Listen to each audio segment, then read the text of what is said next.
This episode is brought to you by TWO12, the official sponsor of the MJ Bulls Cannabis Investor Series. I've been an entrepreneur pretty much my whole life, so I know how difficult it is to raise money. But for me, the most frustrating aspect of raising money is how many things are out of my control. However, there is one thing that you can control, and that's building and maintaining a clean cap table. Listen, I've worked with investors for over 25 years. They do not have a lot of time, so they're looking for reasons to say no. If your cap table isn't on point, be prepared for them to move on to the next deal. And that's where TWO12 can help. Their incredibly easy to use yet powerful cap table management and financial modeling platforms are designed specifically for founders and angel investors. For just $20 a month, founders can be confident that their cap table is clean, and investors can see how much they stand to make if your startup rocket ships. But maybe my favorite feature is the ability to see how much you'll get diluted if you take that check. After all, what's the point of building a successful company you don't own?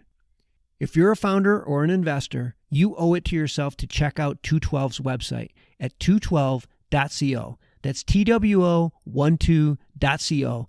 And get this, they're giving MJ Bulls listeners an additional 25% off their first year's membership with discount code BULL. Dilution is real, it's complex, and it's expensive. For just $20 a month, well, $15 if you use the discount code, you can sleep easy at night and be ready when your next investor says yes. Don't take a chance. Go to TWO12.co, use code BULL, and never worry about your cap table again.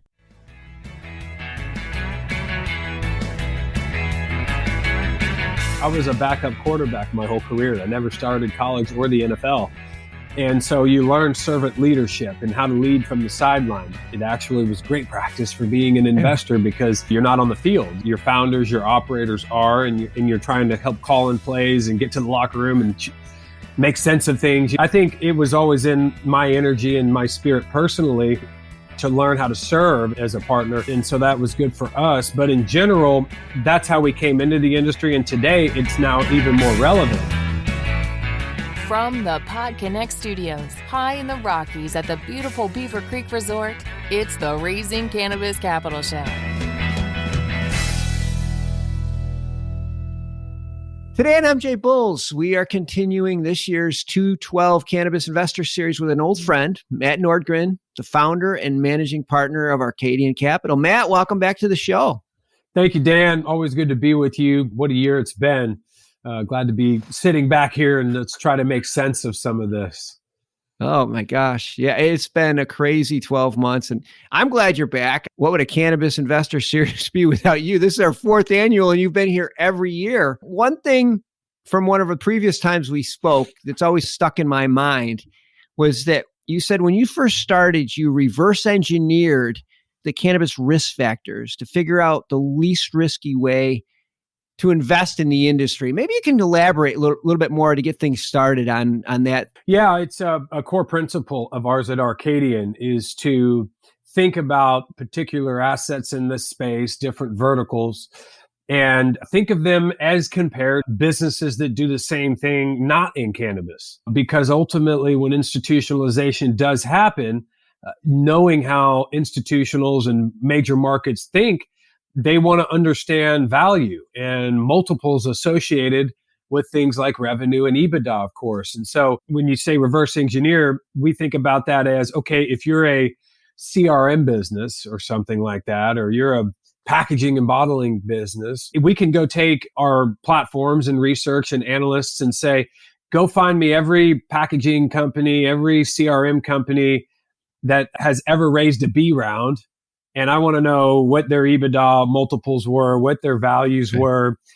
Ultimately, in their pre-IPO, what were their exits? What were they acquired at? What does Salesforce pay for CRM?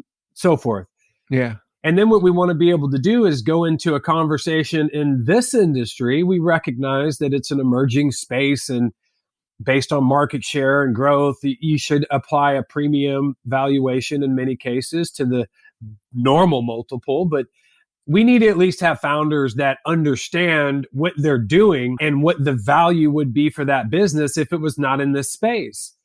And so if a CRM business trades at a 12 multiple or something, we need to be able to say, okay, if you're the winner in CRM and cannabis, what is your business based on a 10 multiple, a 12 multiple, a 14 multiple? We're not too concerned with a company worth 32 cents or 28 cents in a particular round. It's more important for us that ultimately the company achieves being valued at $1, right? And what is 4 cents if you get to the dollar? That's what's important. So we want founders to feel comfortable that they have enough value to create for themselves, that there's enough left to build in the company, that we're not going to crunch them at a growth round or an early stage round.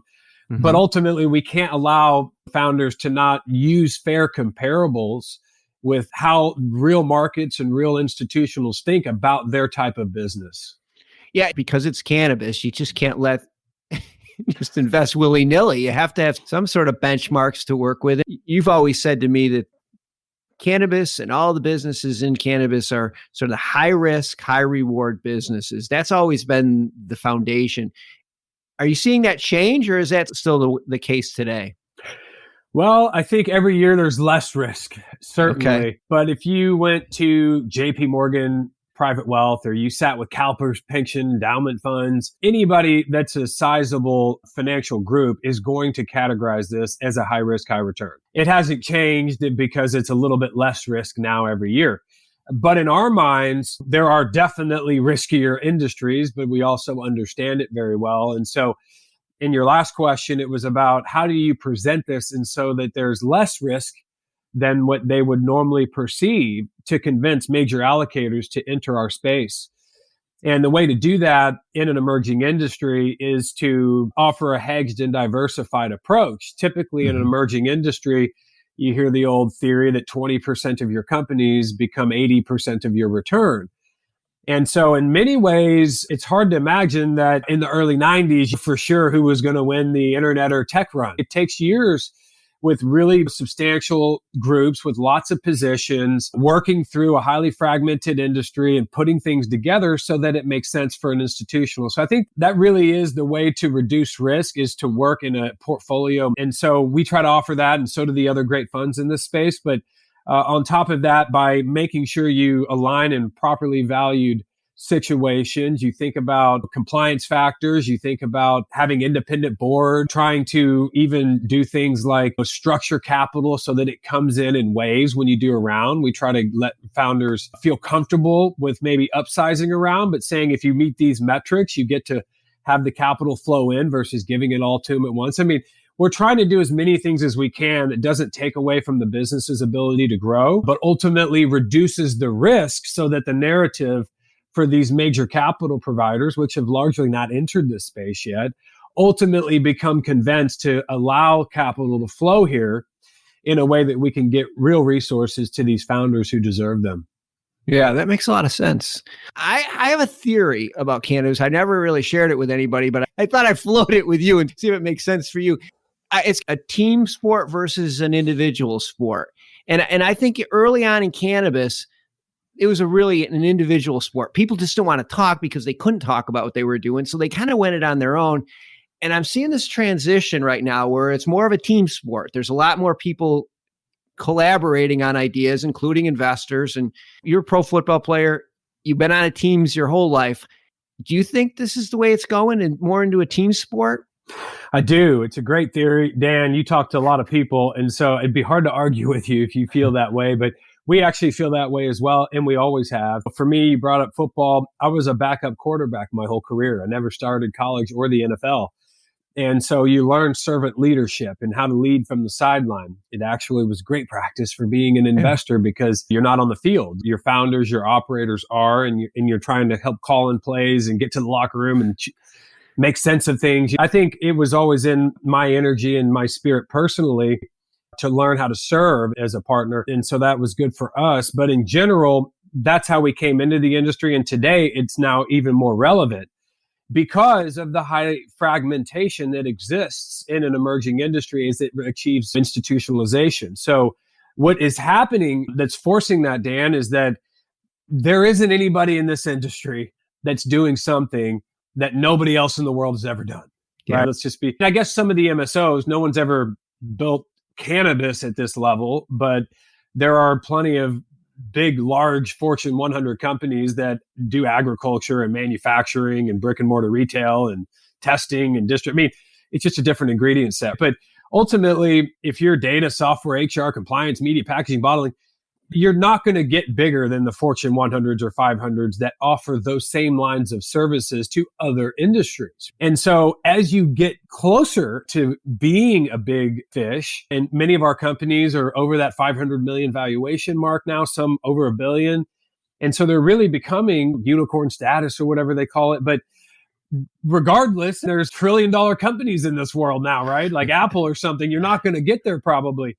And so as you get bigger and you become to being thought of as a target for these big Fortune 100s, you realize that they do have an option to just say, well, I'm Salesforce, right? I'm Oracle.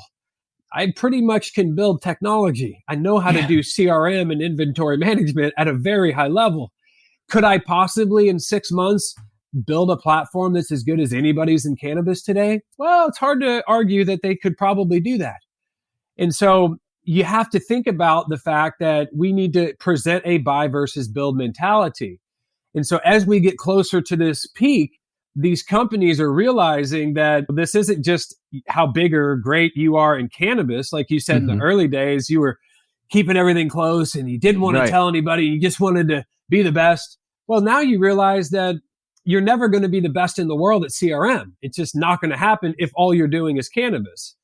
So the best thing you can do is continue to fortify your position as a buy opportunity, either for the markets or an acquisition by a Salesforce as an example. And so you're starting to see these founders of these companies in this space, if they're number 1 or 2 or 3 or 4 in market share for whatever they do, realizing the time is probably coming that you're going to have to sit at the table and be ready to cut a deal. And if you're not going to cut a deal with Salesforce, they're not going to sit on the sideline forever and not do CRM for a 30, 40, $50 billion industry. They're going to offer product to that industry with or without you. And so you're seeing the teamwork because they're feeling the pressure of fortifying their positions, gaining market share, getting contracts, bolting on more API integration and more widgets and trying to be bigger and better and a prettier prom date, when the dance comes than they were before.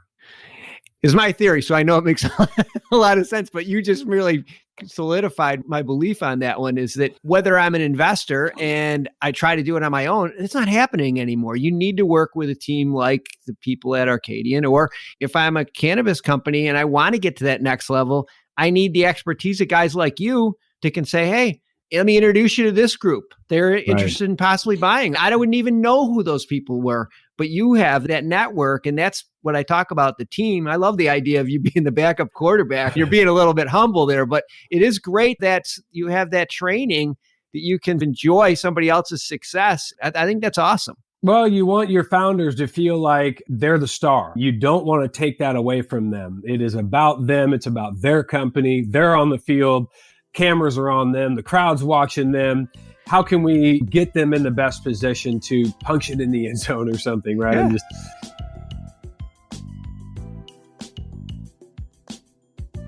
When you talk about teamwork, we're seeing this at the investor level too. The funds, all the great funds, were very close. And we talk about everything happening in the industry, all the companies, all the deals, all the movements, the politics, because we realize that there's strength in numbers on a cap table too. If we're in a deal with 5 or 6 or 7 of the other top funds, that gives a lot of confidence to everybody in that if we need to make calls, at least one of us or if all of us together get on the horn, it's going to be very difficult for a cannabis company to not take it seriously if some of the best funds are there, because likely we have over 50 companies now. Some funds have 70, some have 25. Amongst the top funds have positions in every major company in this industry.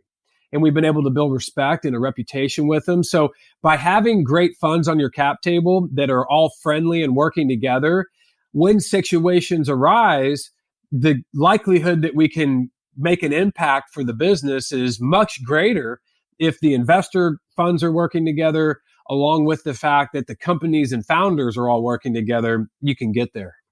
Before I let you go, Give me a couple advantages of being part of the Arcadian team. Well, I think we built a reputation. That's one of our greatest strengths. We think about this as it's not what the world does to you, but what you do to the world. Mm-hmm. And this industry is that. It's taking the earth, building consumer products for it that's both healthy for people and the environment, and then can recycle and get that cycle going again. And so we really take that seriously here. And I think our peers in the industry would say we're maybe one of the more well-liked firms because we really value what we're doing here in spirit, not just financially. So I think that's a big differentiator for us. I think a lot of people would agree that we've operated that way. The other thing is that our firm is really focused on non-plant touching. And you and I talked about this just before the show. We are going to have a plant touching fund pretty soon that'll really be focused on the B2C aspect. Our differentiator, because a lot of the funds out there are great, but I think our main one is that through our several funds and 50 companies, we've done only non-plant touching. We've done SPVs for plant touching. But as a manager, that really is our specialty area of focus. And I think of all the top 5 or 10 funds, however you want to rank them, we may be one of the only ones that has not invested in a plant touching deal through our funds ever. I don't know if we're the only one, but we're certainly one of the few for that. And by the way, those that have invested in plant have done really well. It's not like this is based on IRR or exits. I mean, the differentiator is that has been where we wanted to focus our efforts, largely based on the fact that our capital providers prefer reducing risk in that way. But I think it's the way we operate and the type of strategy we have that differentiates us a little bit. Well, I think it's important that you've niched yourself and that, like you said, you're the company to go to if you're looking for a non-plant touching. You want a little bit less risk. And, I'll have all the links to Arcadian Capital in the show notes. And so if you're a company that's looking for growth funding or you're somebody that's looking to maybe join the team, click the links. I'm sure somebody from Matt's team will be happy to talk to you. Matt, always fun to catch up. Let's not wait a year this time. Let's have you back on the show soon. Thanks for doing this today. Man, Dan, thank you for creating the space that you do, because to me, it feels like a safe space. I think others in this industry would agree. It's a judgment-free zone, which wouldn't the world be a perfect place if no one judged anybody for anything they ever did? And we allowed people to judge themselves and your higher power to judge you. But I think this is a place where you create that environment, and it's been a joy to be a part of and see you thrive, and thankful for your platform and look forward to the next time.